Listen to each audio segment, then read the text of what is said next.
Estamos de regreso con esta mesa de diálogo sobre revocación de mandato con el doctor Víctor Espinosa y el diputado Cuauhtémoc Cardona. Y nos quedamos en varios temas. Primero, el hecho de que esta revocación de mandato sea facultad del Congreso, del Estado diputado y no de los ciudadanos. Me parece que ahí cuando hablábamos de tuerto, pues ya queda tuerto y cojo y como que le faltan dedos y manos y pies a este asunto, porque finalmente sería una inconformidad ciudadana la que debería llevar a esto y me gustaría conocer su opinión. Sí, mira, yo creo que hay que distinguir la parte de la revocación de mandato por vía del Congreso. Sí, obviamente no hay participación de los ciudadanos, salvo la solicitud para iniciar, que es prácticamente como está el juicio político actualmente, ¿no? El juicio político se denuncia por parte de los ciudadanos, cualquiera puede hacer la demanda, la denuncia y nosotros procedemos.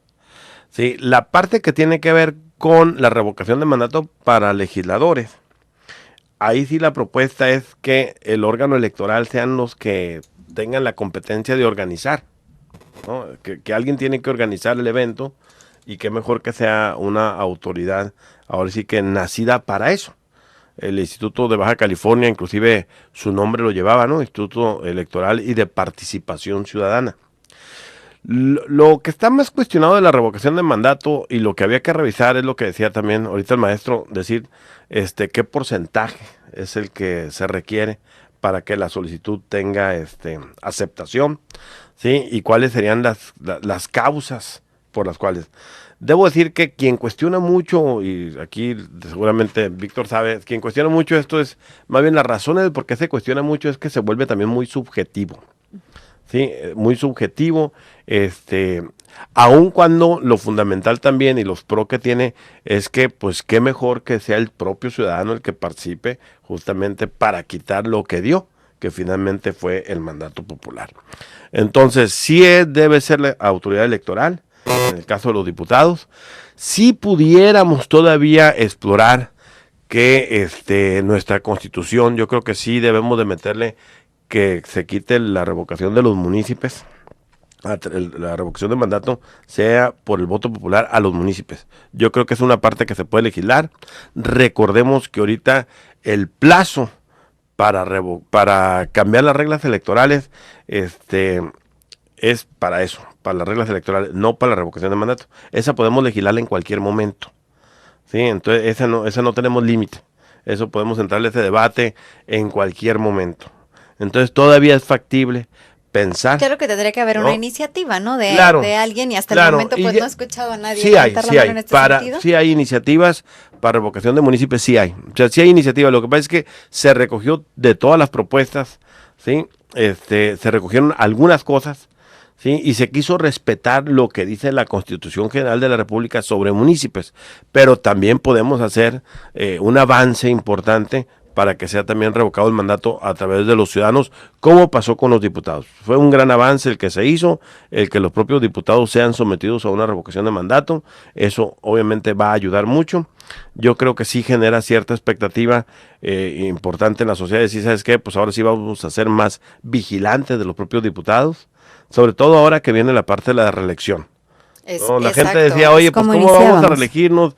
Y no va a tener un instrumento el ciudadano para revocar. Es precisamente con lo que iniciábamos, ¿no? Que mucha gente decía no se concibe la reelección sin revocación de mandato. Doctor, ahora, cuando hablamos de que esta ley es perfectible, no sé si lo primero, o usted qué considera, pero que lo primero sería que fueran los ciudadanos quienes pudieran tomar esta decisión y obviamente analizamos en unos momentos las repercusiones. Sí, yo creo que se trata como figura de la democracia directa eso, generar condiciones para que, como se dice coloquialmente, ya se empoderen los ciudadanos y tengan alguna capacidad de, si se equivocaron, digamos, en la designación o en el voto. Ahora, la figura de reelección de por sí introduce ciertos correctivos a la actuación de los diputados y de los alcaldes, en el caso de la reelección de alcaldes. ¿Por qué?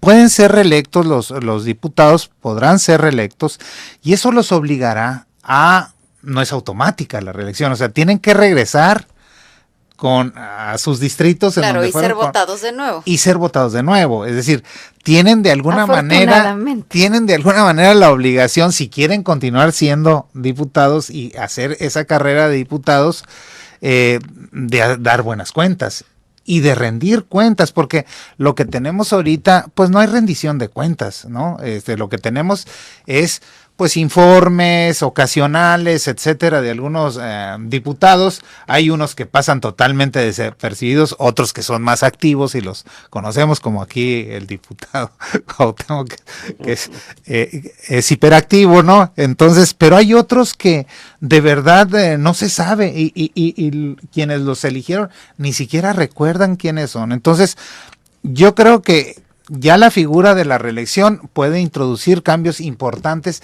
en la forma de actuar. Sin embargo, esta figura también queda para aquellos casos extremos. O sea, tienen que ser casos excepcionales porque además va a ser costoso, Alejandra, ¿eh? O sea, no es otro tema importante. Es como, imagínate cuando vas a instrumentar una cuestión de estas, es un dispositivo como una elección.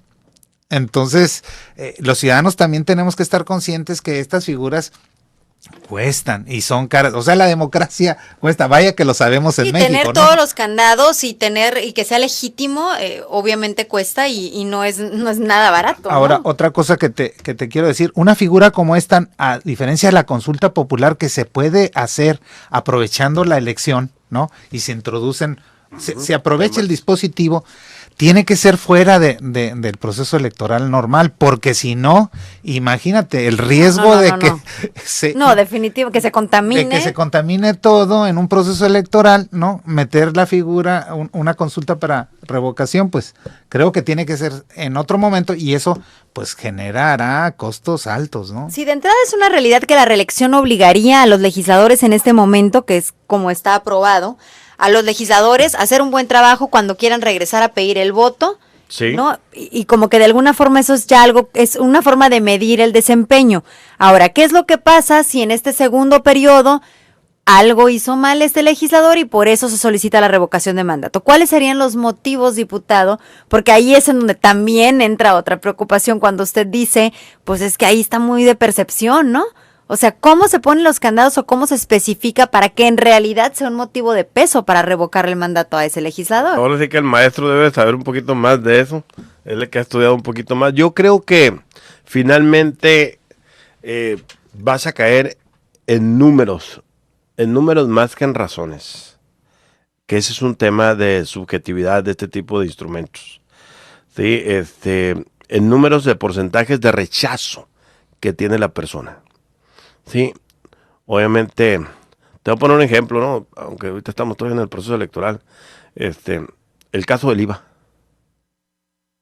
El caso del IVA, ¿no? O sea, finalmente yo te doy poder, yo te lo quito, no estoy de acuerdo en tu decisión que tomaste, puede haber sido una decisión jurídicamente bien, constitucionalmente correcta, ¿no? Pero políticamente y socialmente en agravio a mis intereses como pueblo.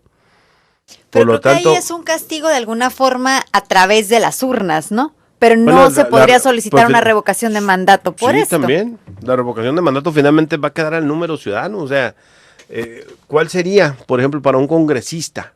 ¿Qué tendría que haber pasado? ¿No? A lo mejor, no sé, o sea, ¿qué casos puede ser? ¿Alguna falta grave? Si es falta grave, si es de orden penal, pues obviamente no es revocación de mandato. Se va a ir a la sanción penal, va a ser un juicio de orden penal. Si es otro tipo de problema de orden civil, pues finalmente se ajusta a lo civil, ¿sí? Entonces, claro, puede ser que algo penal, ¿no? Finalmente no prospera en lo jurídico, ¿sí? Porque tiene maneras de cómo sobresalir, finalmente las leyes aquí también se le busca la forma, la impunidad, etcétera, etcétera, pero hay inconformidad. ¿Qué te van a decir? Oye, espérate, ¿y el debido proceso? Porque revocación de mandato, eso es una de las fallas que tiene. No tiene el debido proceso. No hay derecho de audiencia. No hay absolutamente nada. Te vas. ¿No? Entonces, esas son de las cosas que quienes cuestionan este tipo de instrumento lo señalan mucho. ¿no? Quienes estamos a favor de ello decimos, no, pues es que quedas justamente al porcentaje de gente que no te quiere. Así como votaron por ti, van a desvotar por ti, van a revocar tu mandato, ¿no? Entonces quedas, ¿qué? Pues como el mercado. Es como el mercado, es como apagar ahorita el radio, ¿no? No nos gusta lo que está diciendo el diputado y Alejandra, y pues ya lo apago, ¿no? Doctor, O sea, ¿cuáles podrían ser los motivos? Porque no, por ejemplo, el mal uso de recursos públicos me parece que es una de las cosas por las que más se ha solicitado revocación de mandato, a pesar de que no era una figura todavía autorizada.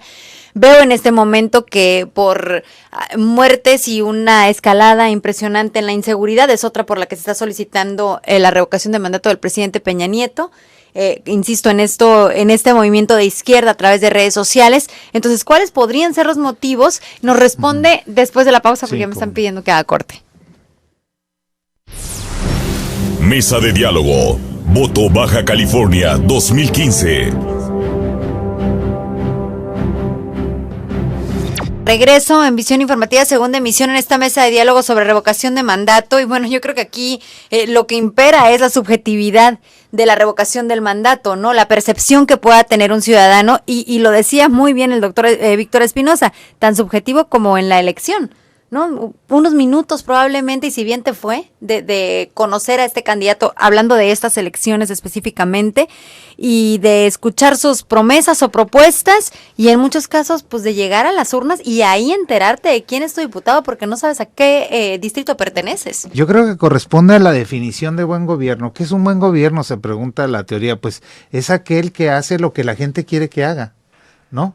O sea, responde a ciertas expectativas que pueden ser totalmente subjetivas, ¿no? O distintas las tuyas que las mías. O distintas. Ahora, en todo esto, en el escenario que hubiera esta posibilidad de revocación de mandato vía urnas para diputados, para alcaldes, para síndicos, procuradores, por ejemplo, ¿no?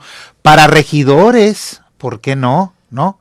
Y en el futuro, que a mí, yo siempre he pugnado que, por ejemplo, si fueran electos los delegados municipales. Pero en el caso de los regidores, pues no son electos, es como van con la planilla, ¿no? Claro, La pero gente deberían de ser. no. Bueno, ojalá que en el si futuro fueran electos. Porque además ahí otra figura entraría y tendría alguna posibilidad, los candidatos independientes. Pero yo creo que en el panorama a mediano plazo, que pudieran ser los alcaldes y los diputados, tienen más las de perder los alcaldes, por su ámbito de actuación y de gobierno es mucho más general, y son los legisladores finalmente, el gran parte de su tiempo se deben dedicar a legislar. Y entonces ahí tienen que hacer pues leyes, ¿no? Normas que satisfagan las necesidades y ataquen los problemas de los ciudadanos. Pero hay ese rodeo. En el caso del alcalde, si hay un problemón de inseguridad, aunque no sea de su ámbito porque es del fuero federal, pero la población no se pregunta mucho por los ámbitos. Aquí hay un problema de seguridad y el responsable es el primero. Tú eres gobierno municipal, estatal o federal. O sea, las posibilidades de ser mal evaluado por la ciudadanía, creo yo que son más amplias para los alcaldes, ¿no?